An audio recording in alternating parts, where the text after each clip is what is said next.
I usually took my two daughters when they were still small to this park. Apart from being the nearest park to our home, there were other reasons. It was clean, well maintained, and quietly colorful. Many diplomats lived in the colony nearby, and their children frequented this park. In a small way, it felt international, different faces, different accents, and all sharing the same swings and the slides. I wanted my daughters to grow up seeing difference as normal.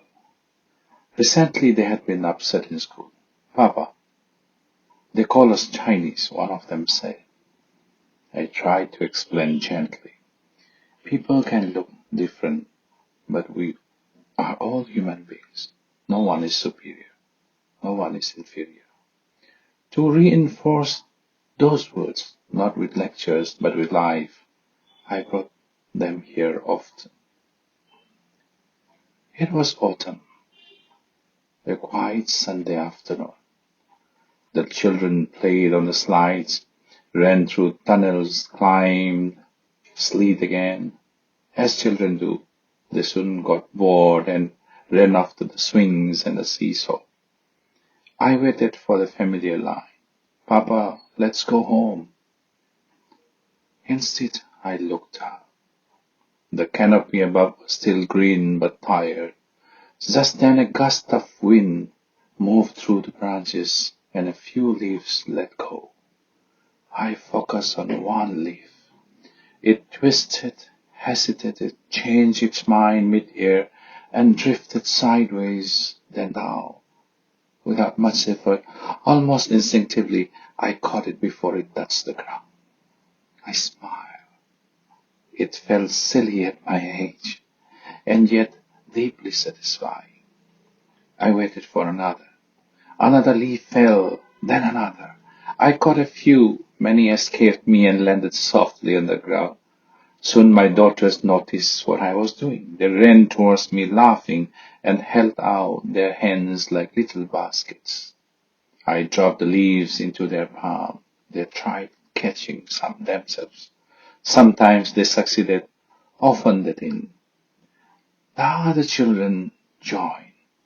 A white girl shouted triumphantly, I got a big one, holding it up like a trophy. A Korean child jumped repeatedly, missing every time, laughing louder with each failure.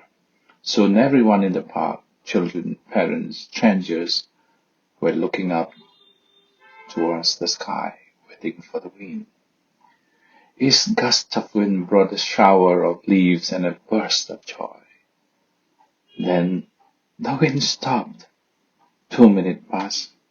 3 minutes, nothing. The children grew restless. One counted softly, disappointed. I got only three. We all kept looking up as if waiting for permission from the sky. Suddenly a football flew up and hit the branches. A cascade of leaves followed. Laughter erupted, and only then did I notice that a white father at a distance, pretending to play with his son, throwing the ball again gently towards the tree. He had understood. We caught more leaves, generated them, gathered them like treasures, and eventually drifted home with pockets full of autumn. That evening, I held one leaf in my hand. I noticed its folds, its veins, its uneven edges, imperfect, yet balanced, unique, simple, and complete. I realized something quietly. Joy is never scarce. We just forget to look up. Sometimes all it takes is a small gust of wind or someone kind enough to throw a ball. You are listening to Yening Taki, Whispers of Life, a new story every Sunday.